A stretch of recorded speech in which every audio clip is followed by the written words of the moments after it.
আহা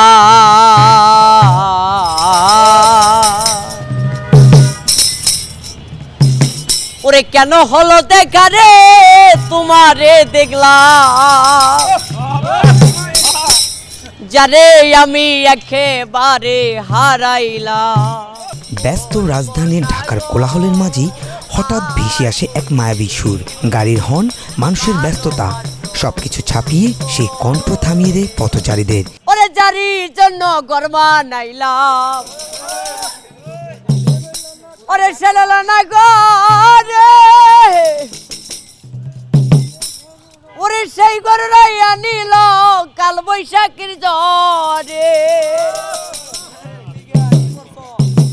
ওরে প্রাণটাই আমার ছটফট করে বুকে হাহাকার ভালোবাসার ময়না পাখি এখন জানি কার। কেউ দাঁড়িয়ে শোনেন, কেউ মোবাইলে ভিডিও করেন, আবার কেউ নীরবে বাড়িয়ে দেন সাহায্যের হাত।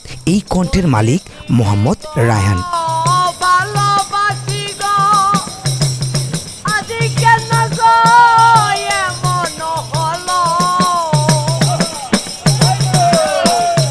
রংপুরের এক প্রত্যন্ত গ্রামে জন্ম রায়হানের।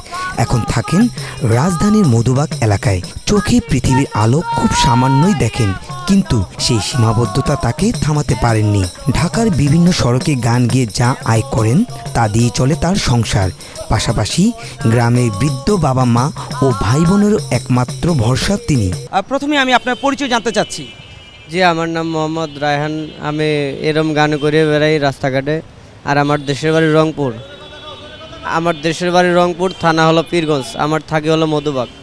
আচ্ছা, আপনি কি গান ছাড়া অন্য কোনো পেশা আছে? না, আমার অন্য কোনো পেশা নাই, আমার এটাই পেশা। আপনি কি গান করে কি উপার্জন করেন? হ্যাঁ, আমি গান করে উপার্জন করি। মানুষ কীরকম সাড়া সাড়া দেয় আপনাকে গান? তাও আলহামদুলিল্লাহ ভালো সাড়া দেয়। এই গান শিখেছেন কার কাছ থেকে? এই গান আমি মোবাইলে শিখছি ভাই। মোবাইল থেকে গান শিখেছেন? তো কোন ধরনের গান আপনি বেশি গেয়ে থাকেন? আমি বিচ্ছেদ গাই, দেহতত্ত্ব গাই, তারপর ভান্ডারি গাই। কখনো কারো কাছ থেকে গান শিখেননি? না। তো এই যে এইভাবে যে রাস্তায় রাস্তায় গান গেয়ে আপনি টাকা উপার্জন করেন, এই যদি কোথাও কোনো অনুষ্ঠান করতেন মনে হয় না আরও বেশি টাকা উপার্জন করতে পারতেন? আল্লাহ যদি দিলে হয় তাহলে অনেক তো ভালোই হয়। RICL TMX, যুগের পর যুগ স্থাপনা থাকে মজবুত। সবচেয়ে অবাক করার বিষয়, রায়হানের কোনো প্রাতিষ্ঠানিক সঙ্গীত শিক্ষা নেই, কোনো ওস্তাদের কাছেও তালিম নেননি। একটি মোবাইল ফোনে ছিল তার শিক্ষক। গান শুনে শুনে দিনের পর দিন অনুশীলন করে নিজের চেষ্টায় গড়ে তুলেছেন এই সুরেলা কণ্ঠ।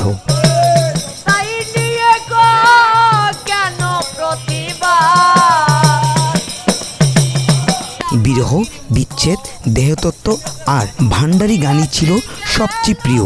বিশেষ করে বিরহের গান গাইতে গেলেই যেন নিজের জীবনের গল্প শোনান তিনি। 3 বার ভালোবেসেও প্রেম তার পূর্ণতা পায়নি। সে না পাওয়ার বেদনা আজও গানের সুরেই মিশে থাকে। বিচ্ছেদের গানই কেন গান? আপনি কি আসলে কি মনে অনেক কষ্ট? আমার মনে কষ্ট বলতে আমি শেক খাইছি ভাইয়া 3টা। কি করেছেন? 3টা শেক খাইছি আমার বয়সে। এই বয়সে আপনি তিনটা ছ্যাঁকা খেয়েছেন? এই জন্য কি এত বিচ্ছেদের গান গান? ওই জন্য একটা সালাম সরকারের বিচ্ছেদ গান গাবো। তো এখন আপনার কাছ থেকে একটা বিচ্ছেদের গান শুনতে চাই। ঠিক আছে। দর্শক, যদি কারো ভালো লাগে সবাই আমার জন্য একটু দোয়া করবেন।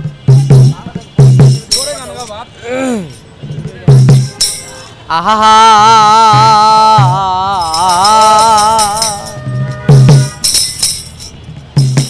ওরে কেন হলো দেখা রে তোমারে দেখলাম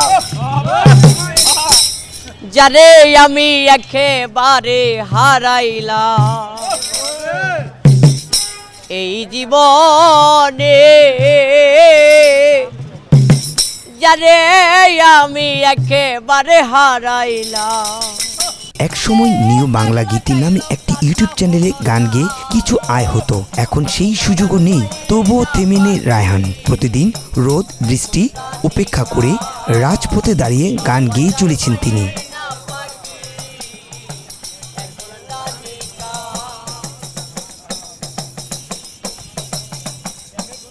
রাজপথে গান গাইলেও তার স্বপ্নটা অনেক বড়।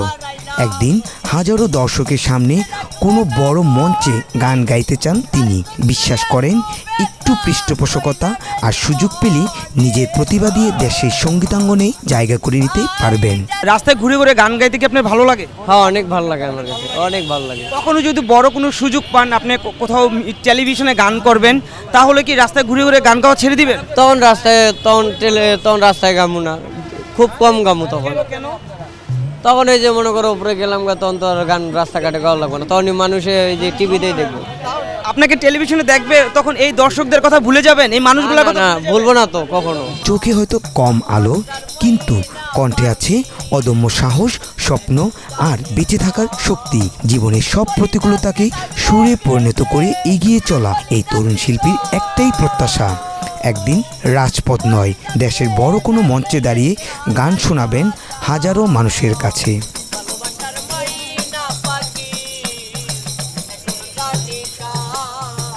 রোমান রয়, বাংলাদেশ প্রতিদিন।